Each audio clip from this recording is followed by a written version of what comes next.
a senior principal scientist in Agri Business Division, ITC Limited, Guntur.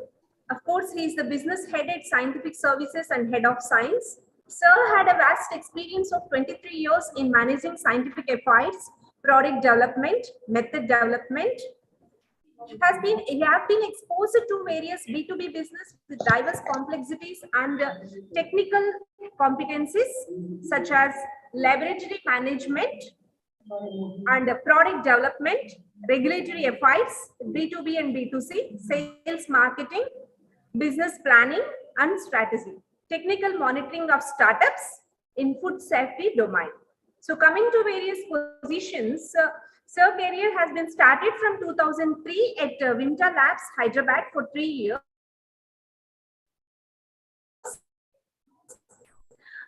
There he has done for the Guntur and set up an analytical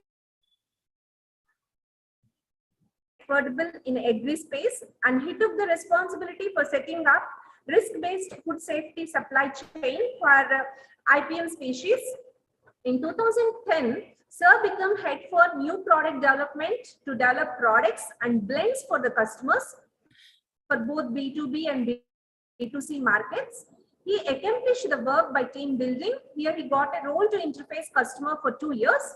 In 2012, he became responsible for identification of new engines of growth and augmented product value ladder, and set up the product development cell with the consumer research to service B2B and B2C markets again. Later positioned to lead scientist, new growth drivers, then as a senior lead scientist from 2014 with a strong interface with customers in food safety markets, European Union, Japan, USA, and involved in product design and launched dehydrated onion in B2B market. Later on, headed to scientific services and responsible for setting up and growing analytical services business and involved in innovating new to market services. We are much privileged to have you, sir. And a person this much of experience is a big asset for our FDP program. So dear participants, please make use of this session for your startups, I feel. And here our participants, among our participants, we have research scholars, PG students and faculty members are there. So please make use of this session. Thank you very much. And I welcome you, sir. Please go ahead with your session, sir. Thank you very much, madam, for the nice introduction. It's my pleasure to be a part of this session. We being in the same state, New State, and in the very closely associated. So I thought I would speak to the scholars and the students in this occasion. Before I share my screen, I would like to say that this is not very scientifically intensive. Like I'm not basically have a lot of knowledge in pharmaceutical science. I don't know how fit I am as an able speaker in this forum. But let me just tell you, for the first 6 to 7 years of my career, I was with Pyramid Healthcare. I did have an experience in pharmaceutical industry. Then I thought I would take a job which has got a lot of external and the commercial interface, hence I'm out to the FMCG. And nonetheless, having learned a lot of things in that has been my beginning, and the fundamentals in the pharmaceutical industry that teaches any individual or the society is enormous. With that in context, I would be starting my presentation. Basically, I won't be talking anything about the method validations and all these things. This more is addressing to the research scholars and the senior management and the teaching staff of this college, where how do we create value for this new state? After the state is bifurcated, we don't have like NIM, sniper, etc. in our state. So you have an opportunity to take a lead and create some value for the state. Everyone looks at government to support and all these things, but someone has to come forward like you to take this opportunity and make some sense and the meaningful contribution to this new state. What as a company ITC has done is we have invested close to 100 crores and created a food safety laboratory to help our businesses and also the farming community that generates a lot of spices, tobacco in this region. We check them at a very nominal price. And we also undertake a lot of FSSI samples, which are generated along the states, and we are handy, helpful, we'll give them the technical knowledge, we'll contribute to the knowledge sector. That is how whichever I can do in my little purview, I started doing that. So this as an example and the reference, I would be sharing my screen.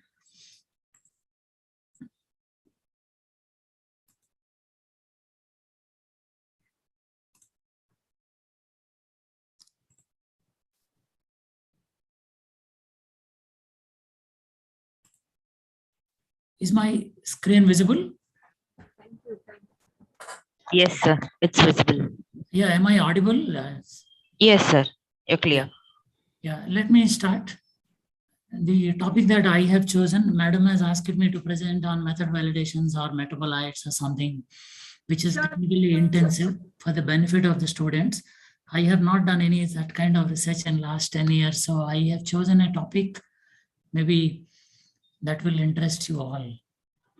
This is my flow of the presentation for today. What it makes to, what is a reference laboratory? What you call as a reference? What are the basic requirements, functions? Is it a building? Is it a people? Is it a process? Or is it a combination of all these things? Then I'll share with you a few examples, two in the private sector and one from the government, who have created some footprints in this pharmaceutical industry. Then what are the opportunities that your institution has, the Siddhartha? And what are the possible grants and schemes for any management to pump in money? It is not possible. And how much time it takes to drive and who gets benefited out of this entire activity.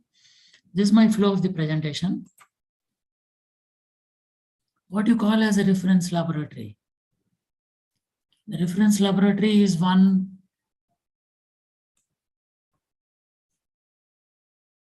which has got certain approvals, accreditations at the national and state levels to the best of its ability and the accuracy. And these are the diverse sectors. There are other sectors which I have not touched upon.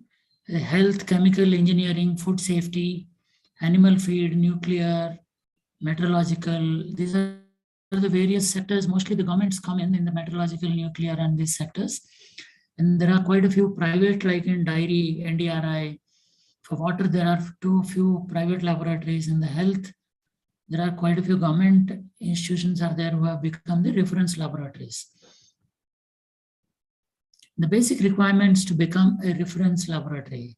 The accreditations, what we call it as an NABL, ISO 17025, then 15195 for the clinical or diagnostic laboratories like Dr. Path, Apollo. Then CGMP is a US FDA requirement for the pharmaceutical industries, for the drug manufacturers and producers. Should have adequate infrastructure and competency for conducting trainings, working closely with the industry, and very strong understanding of the future trends, developing methods and procedures, developing. Now this is a new thing that is coming up. I shall mention about it.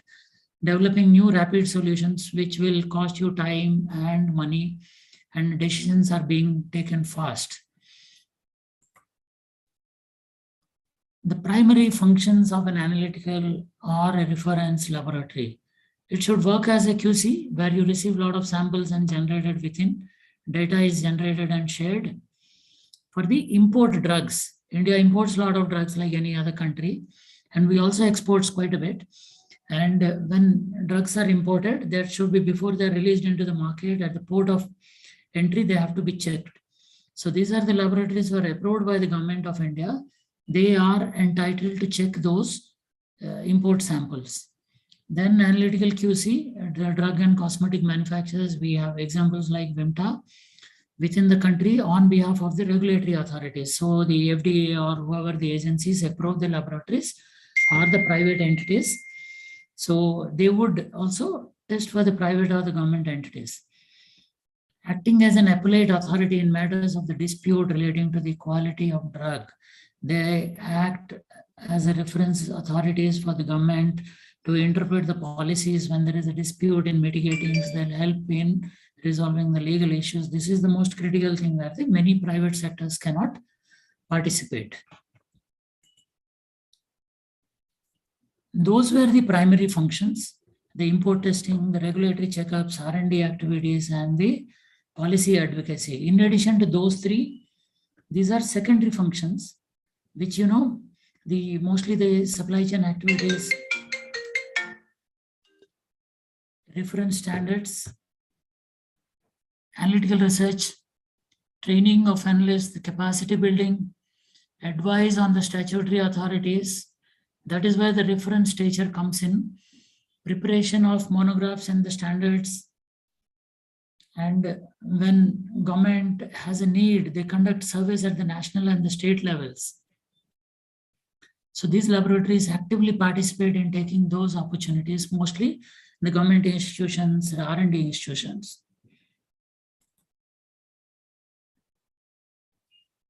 Let me just give you some example. There are 7 central drug testing laboratories are working under central CDSCO. And we have a lot of HIV reference laboratories to address COVID and elsewhere they're there. And one of them is there in Guntur GMC, Guntur Medical College. I'll just take you through 3 different examples. One is from government NIPER, one is Lupin, a private sector, and the other one is Dr. Reddy's, which is a combination of their own production as well as how they also have an R&D centers like what ITC does in food industry. NIPER is a government entity, offers instrumentation center to the academia where they keep a lot of instruments of varied technologies of a very high order. And whoever wants to conduct the research, either they'll come there, work, or they'll use their equipments and all to generate the data, because it is not possible for every R&D institutions to invest on this huge technology. They have a wide, diverse array of technologies available. Another example that I thought I would share with you is the Lupin. Lupin is a pharmaceutical company. Basically, they have plants at various plants of the country. They have created one center of excellence in Calcutta. This center of excellence will cater to all their R&D institutions and their manufacturing units. They were spread across the country. This acts as a central reference laboratory within the organization. They don't service to the outsiders, but within the organization. They're into molecular diagnostics, cytogenetics, flow cytometry, histopathology, cytology. There's a very, very evolved facility as far as the biotech is concerned, serology. So basically what happens is, in any of the academic institutions, for the interest of the students, we create a lot of departments. The departments of bioformulations, departments of formulations, then we have analytical R&D, then we have toxicological R&D, then we have formulations, then we have validation centers. All these are in the pharmacology. All these are in the interest of the students because the curriculum shall have all these things. So all the laboratories are being created. But it is not possible to create excellence in all these areas. The institution has to identify one or the areas where they can excel. That is where the focus should be. That is where there is an opportunity to become a reference laboratory. I'll also talk about why should we become a reference laboratory. It is important to become a reference laboratory, not necessarily we. So for an educational institute to go to the next level, like the activity I see from you all, very actively conducting these seminars, calling people from various other disciplines and asking them to interact with your students and the scholars.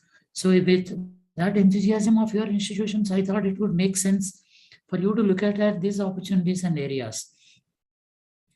So what the Lupin does is it has created a center of excellence within its Lupin that will cater to all the other units, business units, and the R&D centers within the Lupin.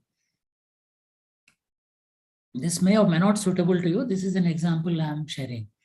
The other case study, the third one that I have is Dr. Reddy's. We all know Dr. Reddy is based out of the Hyderabad, and the promoters are the first generation. That great gentleman and the entrepreneur belongs to our state, and the very place where this institution is located. So the talent resides here. The talent resides here. What they do is branded generics, active pharmaceutical ingredients, very active in biologicals. In addition to that, they also have created origin pharmaceutical services. This is services, not in addition to the products and the formulations. They're into the services. They conduct R&D for other companies also. Basically, product development, helping the registration, your global footprints, logistical supply, and how to establish the complete digital traceability right from launching of the product till it goes to the market, where, complete audit trial, no data tampering and all. They also help you in creating that digitalization tool. Studio 5B is their center.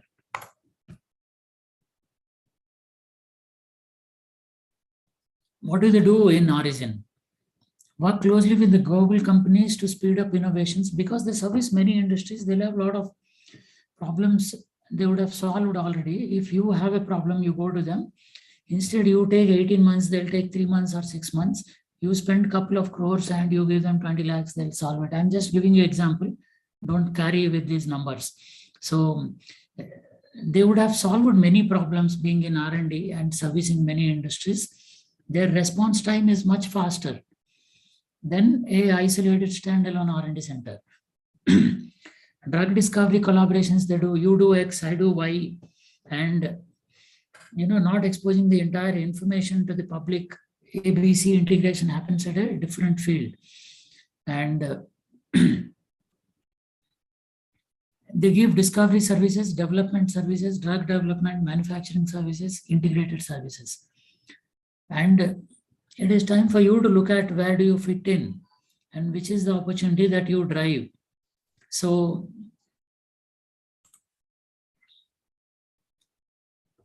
what are the opportunities we have in hand? At an industry level, what are the opportunities? Public-private partnerships. You create with some of the institutions and the governments, create a center of excellence so the people come to you for their problems. So in this entire process, who gets benefited is the research scholars and the students. They get exposed to the multiple problems while they're pursuing their course. So when they complete their course, they're ready for the market. There is no gap in what they have studied and what the industry needs. This is what the institution that gets benefited. Then the state level, there is a healthcare system. The contract research it can undertake, as I spoke about before, can do undertake surveys on behalf of the government and tell the government conducts a lot of surveys in the FSSAI. I'll just give you one example in the food industry. Like they conduct survey, how is the honey quality is there across the country. So they identify 10-12 laboratories that include government. The samples are drawn by the FSSAI inspectors and gets distributed to these laboratories. And the survey happens over a period of 3 months, and government generates this data, analyzes, understand the risk to the public health, and they'll post it in the website. This is done in the interest of the public, and government spends money. So not sure, drug also must be, the drug control authorities must be also be doing a lot of the surveys. Is there any fake drug in the market? Are they active? Is there any shelf life expired drugs are there in the market being sold and all? So they conduct surveys. This is the proactive approach. Then there's a contractual research. The state has any problems due to water contamination, the disease controls, they can take, like the best example is that during COVID, government has come forward. Almost all government officers at a very, very senior level got infected, but they helped the public in mitigating. They've created a lot of COVID testing facilities. They have approved the private testing laboratories. A typical example of PPP, the entire network has worked for the benefit of the people so that the damage is controlled. Any pandemic happens, any disease outbreak happens, then the state level come forward to mitigate those crises. The third one is the capability building, the skill development program, and it requires the infrastructure to create. Is it possible for any one institution to create all these things? Certainly not. Certainly not. They require a lot of funding, they require a lot of training, they require a lot of handholding, the support from the state and the central government. The need has to be established. Then the journey starts.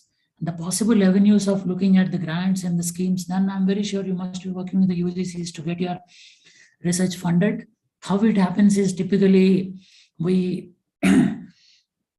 submit a research proposal to the government, then they'll give you one LCMS to buy 3-4 research scholars or get funded for their SRF or JRF. The research scholars get their PhD programs and give, and the institution, the students and professors get few publications. This is done in a discretized way. The research continuation has to happen, and it shall create another problem going forward, so that a couple of youngsters who come next would work on the same field. So identification of those areas is very, very important for the research institutions. So what happens if you work in the standalone, this cannot be carried beyond a period of time. So having 3-4 LCMS, having 10-4 people will not take any institution beyond a particular point. Instead of that,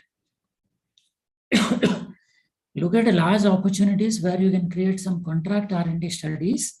It will not happen in 1 or 2 days. It takes a lot of time and effort. Create a culture of that R&D so that the dependence around these things, the government gets benefited, your institution gets benefited. How? Who is the best stakeholders of this institution that gets benefited are the research students. Currently, if you look at the skill gap, what they learn from the institutions and where the institutions are working, or the pharmaceutical companies are working, say Sun Pharma or any company, say they are working on the very high advanced, chemotherapy studies and all, and the people who come out from the institutions, except few institutions like NAME, Sniper, and most of the state-funded institutions, students are not ready to get into that. There is a skill gap. So when institutions take proactive R&D studies and spend their intellect in creating this center of excellences, the best benefiting stakeholder out of this entire exercise is student. So their skills are so ready that they're ready for the institutions, they're ready for the industry, and they also take part in the policy advocacies and all. So the knowledge sector of these institutions will increase. And the second best that gets benefited is the industry itself. If in this case, the Siddhartha institution, it should become like an hyper for our state to take the initiative and drive these things, take the help of the government, central government to get the aid fundings and create that culture of an R&D. For any R&D to sustain, it will not sustain on the government funding or the institutional funding or private funding. It has to generate revenue of its own. It shall be self-sustained. Self-sustained, it is only possible when they do commercial services. When they do commercial services, not simple testing like buying an LCMS, HPLC, generating few samples, that is not going to take a long way. There are plenty of laboratories around. Do commercial R&D, which the market requires, which the company requires, which the R&D requires, and most importantly, which the government requires, then the funding won't be a challenge. All these things happen with a very, very minimal starting. I'm just thinking of creating a greater center of excellence within our new state, and who is better equipped than this Siddhartha Institute, and who gets benefited are the students from this institution. So this is what I thought I would share with you all. Thank you all for attention. This is a very small, minimal talk I thought I would share with you all. And it takes some time. This will not happen immediately. If someone thinks, strategizes, has the vision to drive this, then our state would be proud of the Siddhartha institutions. So this is what I thought I would share with you all. And I wish you all the best, and very soon I'd be happy to hear or see somewhere that Siddhartha has created a center of excellence for our state. With that, I would thank you, and thank you all for your attention. I don't know how relevant my topic is for your thought. It's mostly, I thought this is the need that research institutions shall address going forward, instead of creating a me too. Any questions I can take? Yes, sure, sir. If you have any queries, please.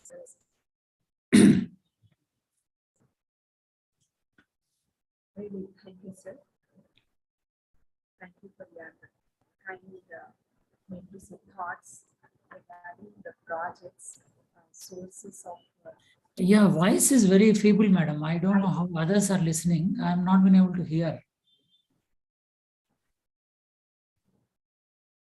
They would writing us in a different manner, so prudent, approachable, and exposing us to the opportunities whatever we have in various organizations like Reddy, looking uh, all these DBP, DST. Of course, we are also doing the same, but not able to catch the exact point. I feel so, and I welcome you, ma'am. Our Yeah. principal, ma'am. I welcome Hello, you, ma'am. sir. And Good morning. Good I'm morning, madam. Good Did you morning. Nice remember? to connect with you over this platform. Yeah. Oh, I met you long back. Did you remember me? So from Hindu College of Pharmacy as a vice principal, I met you in 2018, I think, in the month of Jan. I remember the date also. I remember it, madam. Glad that you have recollected. I do remember. Yes. Thank you. We had a discussion, small discussion around about MOU and all to send the students to your organization. Yeah, I remember. Yes. Okay, sir. Thank you so much for accepting our invitation, sir. Yeah, thank you for inviting me, madam. The research says you cannot keep the concentration hold beyond 18 minutes. So always I try to finish any talk wherever I go to finish in less than 20 minutes, beyond which it is very difficult to absorb. Yes. And other than the academic institutions, the average age of the audience is around 40. So their absorption is still comes down. So I make it a point that I do not speak beyond 20 minutes. Not like that. This program is curated for faculty, so especially the analytical experts only. Yes, great. So much, sir. Thank you, madam. Thank you for the invite. Yeah. Yeah. The quality of any education system is based on the quality of teachers. Absolutely. Pedagogy is an art of teaching, and effective pedagogies involve a wide range of techniques which focuses on higher order of thinking and satisfies diverse needs of range of learners. KVSR Scopes has taken a quality initiative to enhance impetus on the development of the faculty teaching in the colleges across the country. The programs are curated for the faculty members considering the need of understanding of the basic concepts and significance of innovation in the pharma field. This 1 week online FDP on regulated bioanalysis research orientation from 1st August to 6th August 2022 is organized by the Department of Pharmaceutical Analysis for the benefit of teachers to equip themselves with unique. Total 180 members are benefited in bioanalytical method development research orientation. This program covers with day one, Dr.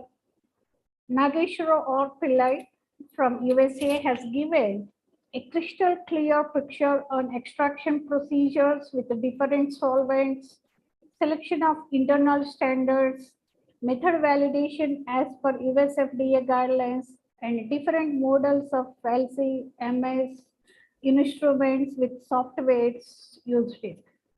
Day 2, Dr. Krishnaveni Nagappan from JSS Ooty has emphasized on modern sampling techniques in practical approach. Day 3, Dr. Srinivas Reddy has skimmed about bioequivalence studies, introduction to drug discovery, development, difference between branded and generic drugs. Day 4, Dr. Bharani S. Shogali covered Applications of pharmacokinetics in drug development. The day 5, Dr. Mushina Patwekar has focused on metabolite identification, which is a more tedious process to identify the metabolites for the diagnosis of the diseases. The day, Dr. K. Sachimurthy Garu from ITC Guntur has focused on research and development to commercialization for the benefit of our state, which area is research is required to get a good funds from the government organizations. Thank you so much for all the speakers who have accepted our invitation to enlighten the participants. So I hope this program is fulfilled the objective of the FP. I thank the organizers of Department of Pharmaceutical Analysis.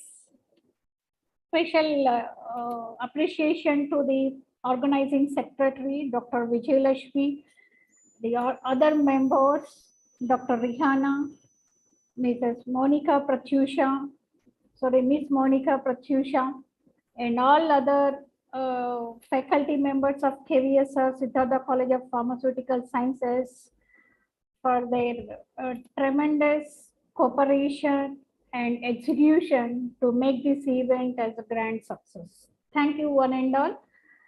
In future, the KVSR Siddhartha College of Pharmaceutical Sciences will be organizing like many more FDPs like this. The coming week, we are planning to organize FDP on innovative teaching methodologies. The last week of this month, Department of Pharmacognosy is coming with one FDP program. So like we are continuously organizing several various programs. So I request all the participants show your enthusiasm and participate in the upcoming events also. Thank you.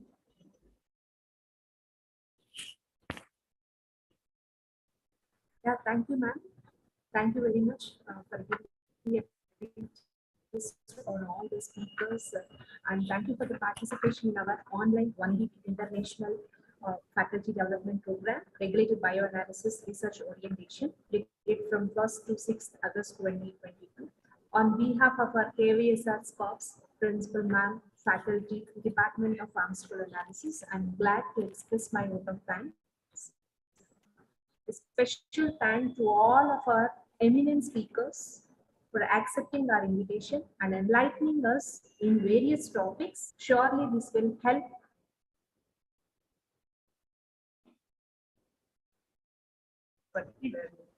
as you know, it became very hard to do a project in analysis in a different way in the academics. So we need to collaborate or we need to collaborate with other different specialization areas to do our project. We hope our program helped you.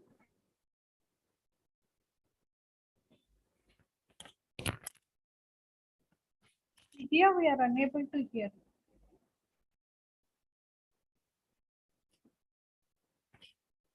Vijaya.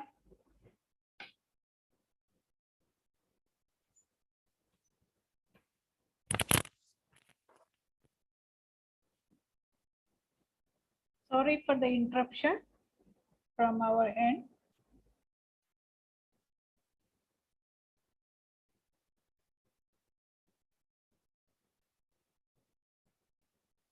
Okay, Monica Pratyusha. Sorry for the inconvenience. Yeah. We had a technical issue over here. And I hope this helped a lot. Our program helped you to start a new project in Analysis. We are grateful to our Principal Ma'am and HOD of Department of Pharmaceutical Analysis, Dr. Sunita Achanti Garu, for proposing the theme and eminent speakers in our program. We are much thankful to Siddhartha Academy of General and Technical Education for providing the facilities and opportunity in conducting this program. I must mention our deep sense of appreciation to all the faculty of Department of Pharmaceutical Analysis, Dr. Rihana ma'am, Ms. Sarada ma'am, Ms. Maunika Pratyusha, and technically helped by our sir, Dr. Ravi Shankar Garu from Pharmaceutics Department, Dr. Arifa from Pharmaceutics Department, and our lab technician, Ms. Beulah. Thank you very much. And a big thanks to all the participants in our program. And without you, of course, we cannot conduct the program even. Finally, I would like to express our gratitude to Dr. K.S. Murthy Garu for enlightening us towards the applying projects. We are all inspired by your words, sir. Once again, I would like to thank each one of you. I'm grateful for giving this opportunity.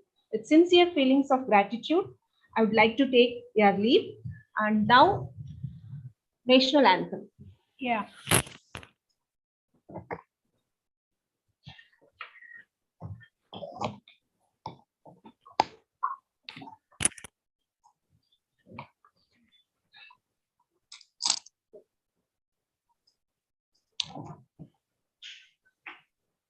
Jana Gana मन अधिनायक जय हे भारत भाग्य विधाता पंजाब सिंधु गुजरात मराठा द्राविड उत्कल बंगा विंध्य हिमाचल यमुना गंगा उच्छल जलधि तरंगा तव शुभ नामे जागे तव शुभ आशीष मांगे गाहे तव जय गाथा जन गण मंगलदायक जय हे भारत भाग्य विधाता जय हे जय हे जय हे जय जय जय जय हे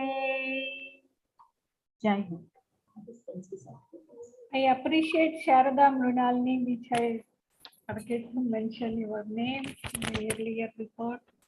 Thank you. Yeah. Thank you. Thank you.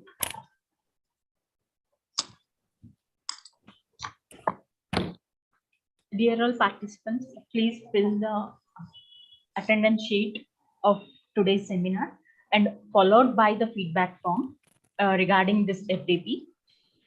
Certificates will be provided, will be emailed to you soon.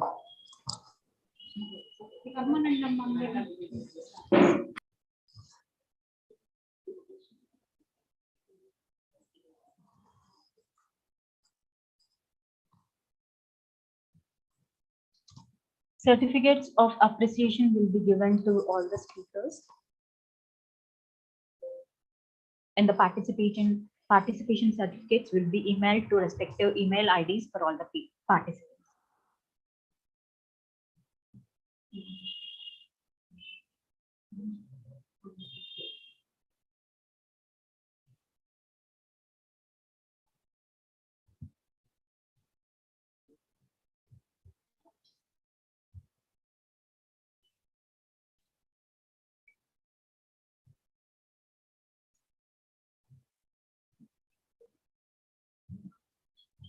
Thank you, everyone.